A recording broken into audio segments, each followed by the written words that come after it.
بسم اللہ الرحمن الرحیم۔ السلام علیکم، آپ دیکھ رہے ہیں الف نیوز اور میں ہوں آپ کے ساتھ ماجد علی۔ شامل کرتے ہیں پاکستان اور دنیا بھر سے ون لائن ہیڈ لائنز۔ امریکہ کی غزہ جنگ بندی میں توسیع سے متعلق نئی تجویز پیش۔ غزہ جنگ بندی میں توسیع سے متعلق امریکہ نے نئی تجویز پیش کر دی۔ 5 اسرائیلی یرغمالیوں کی رہائی کے بدلے جنگ بندی میں توسیع کو کئی ہفتوں تک بڑھایا جائے گا۔ اسرائیل نے تجویز پر مثبت جواب دے دیا۔ حماس کی جانب سے تاحال کوئی رد عمل سامنے نہیں آیا۔ اسرائیل کی جنگ بندی معاہدے کی مسلسل خلاف ورزیاں جاری ہیں۔ غزہ میں فلسطینی سیکیورٹی نے اسرائیلی جاسوسی کے آلات قبضے میں لے لیے۔ چھوٹے جاسوسی آلات اسرائیلی یرغمالیوں کو ڈھونڈنے کے لیے رکھے گئے۔ غزہ کی تعمیر نو کا منصوبہ، برطانیہ، جرمنی، اٹلی، فرانس کی عرب اقدام کی حمایت۔ غزہ کی تعمیر نو کے عرب منصوبے پر برطانیہ، جرمنی، اٹلی اور فرانس کے وزراء خارجہ کی جانب سے مشترکہ بیان جاری کیا گیا۔ برطانیہ، جرمنی، اٹلی اور فرانس کے وزراء خارجہ نے غزہ کی بحالی اور تعمیر نو کے منصوبے کے حوالے سے عرب اقدام کی حمایت کا اظہار کیا ہے۔ ان وزراء خارجہ نے کہا کہ یہ اقدام غزہ کی تعمیر نو کے لیے ایک عملی نقطہ نظر کی نمائندگی کرتا ہے، اور اگر اسے مؤثر طریقے سے لاگو کیا جاتا ہے تو یہ خطے میں فلسطینی آبادی کو درپیش سنگین حالات زندگی میں تیز اور پائیدار بہتری لانے کی صلاحیت رکھتا ہے۔ ہمیں یوکرین امن معاہدے کے دفاع کے لیے تیار ہونا ہوگا۔ برطانوی وزیر اعظم برطانیہ کے وزیر اعظم کیر سٹارمر کا کہنا ہے کہ ہمیں یوکرین امن معاہدے کے دفاع کے لیے تیار ہونا ہوگا۔ ان خیالات کا اظہار انہوں نے 25 عالمی رہنماؤں کے ساتھ ورچوئل میٹنگ کے دوران گفتگو کرتے ہوئے کیا۔ کیر سٹارمر کا کہنا تھا کہ ہمیں امن معاہدے کے لیے روس پر دباؤ ڈالنا ہوگا۔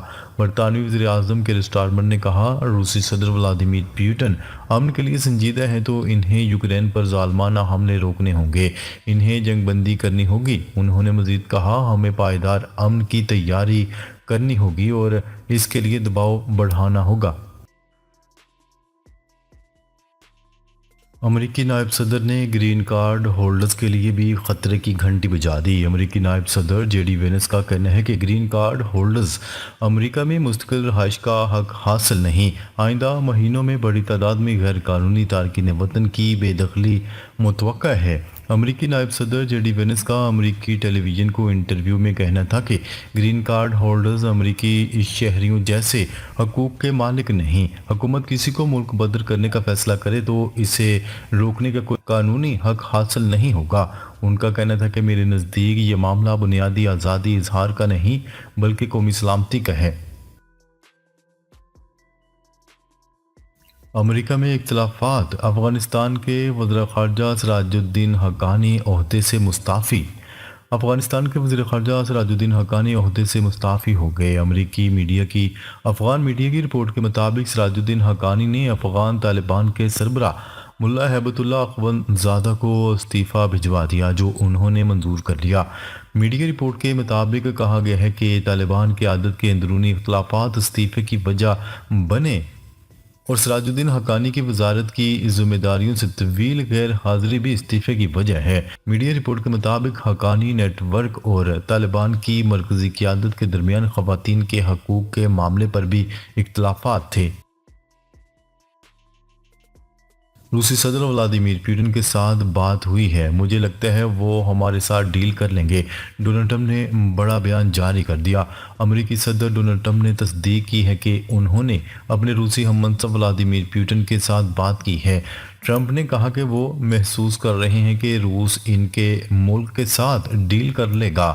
ڈونلڈ ٹرمپ کا کہنا تھا کہ انہیں روس سے بہت اچھی خبریں ملی ہیں۔ اس سے قبل امریکی صدر کا کہنا تھا کہ وہ پوٹن کو یوکرین جنگ ختم کرنے پر قائل کرنے کی کوشش کر رہے ہیں۔ امریکہ اور اسرائیل کا متنازع منصوبہ، فلسطینیوں کی بے دخلی کے لیے افریقی ممالک سے رابطے۔ امریکہ اور اسرائیل نے غزہ سے ممکنہ طور پر بے دخل کیے جانے والے فلسطینیوں کی آبادکاری کے لیے افریقی ممالک سے باضابطہ رابطے شروع کر دیے ہیں۔ عالمی میڈیا رپورٹس کے مطابق امریکی صدر ڈونلڈ ٹرمپ کے مجوزہ متنازع منصوبے کے تحت فلسطینیوں کو غزہ سے نکال کر دیگر ممالک میں بسانے کے لیے سوڈان، صومالیہ اور صومالی لینڈ سے مذاکرات کیے جا رہے ہیں۔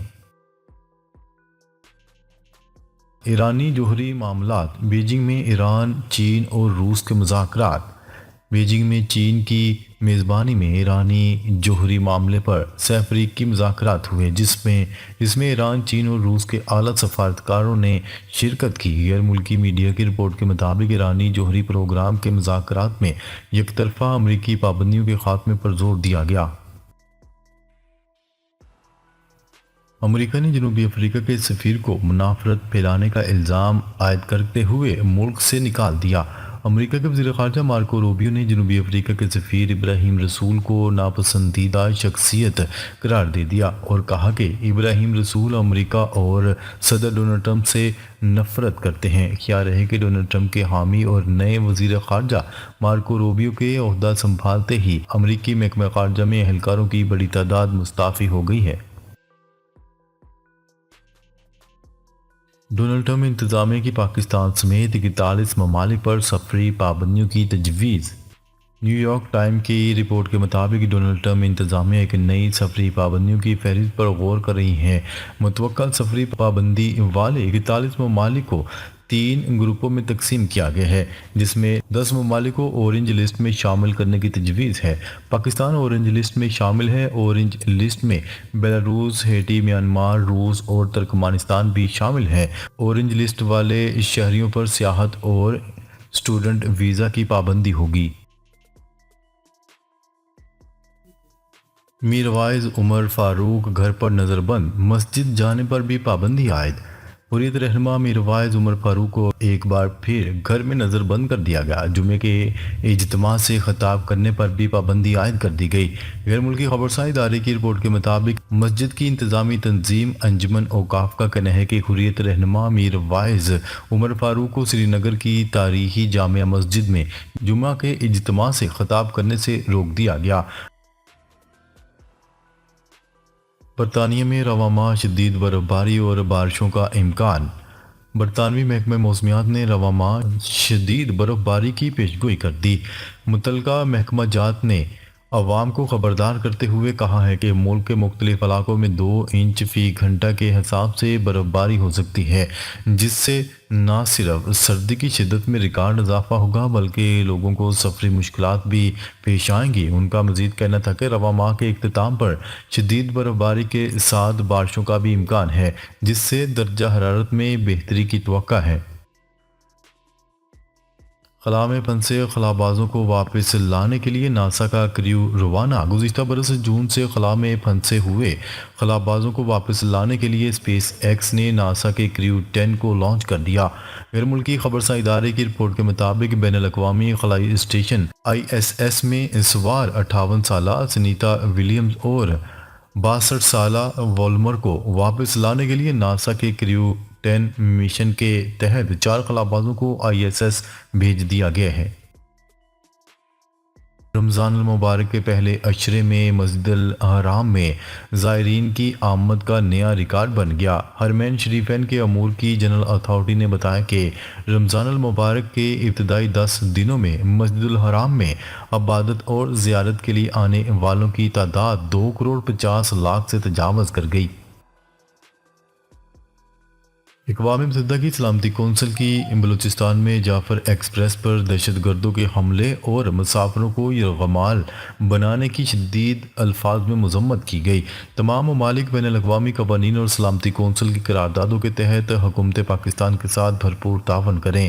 اپنے ایک بیان میں اقوام متحدہ کی سلامتی کونسل نے کہا کہ تمام رکن ممالک دکھ کی اس گھڑی میں پاکستان کی عوام کے ساتھ ہمدردی کا اظہار کرتے ہیں۔ پاکستان کرپٹو کرنسی کا باضابطہ قیام عمل میں آ گیا۔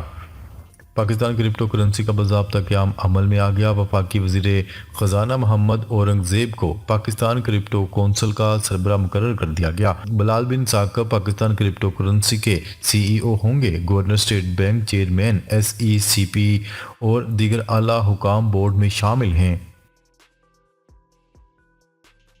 شدید برف باری، وادی ایلیپا کا زمینی رابطہ منقطع، مری و گلیات میں بارش کا سلسلہ جاری۔ محکمہ موسمیات نے ملک کے مختلف علاقوں میں تیز ہواؤں اور گرج چمک کے ساتھ بارشوں کی پیشگوئی کر دی۔ اسلام آباد اور گردنواہ میں مطلع ابر آلود رہنے کے علاوہ تیز ہواؤں اور گرج چمک کے ساتھ بارش ہونے کی توقع ہے۔ مری گلیات اور گردنواہ میں مطلع ابر آلود رہنے کے علاوہ ہلکی برفباری اور بارش کی پیشگوئی کی گئی ہے۔ منگلا ڈیم میں پانی کی سطح ڈیڈ لیول تک جا پہنچی، پانی کا اخراج بند۔ وابڈا کے مطابق منگلا ڈیم میں پانی کی سطح 1050 فٹ پر آ گئی، جس کے بعد پانی کا اخراج بند کر دیا گیا۔ ترجمان نے بتایا کہ تربیلا ڈیم ڈیڈ لیول سے صرف 3 فٹ اونچا رہ گیا ہے اور آئندہ 36 گھنٹوں میں ڈیڈ لیول تک پہنچنے کا امکان ہے۔ ناظرین، اب تک کے لیے اتنا ہی۔ مزید خبریں لے کر بہت جلد آپ کی خدمت میں حاضر ہوں گے۔ تب تک کے لیے اپنا خیال رکھیے گا۔ اللہ نگہبان۔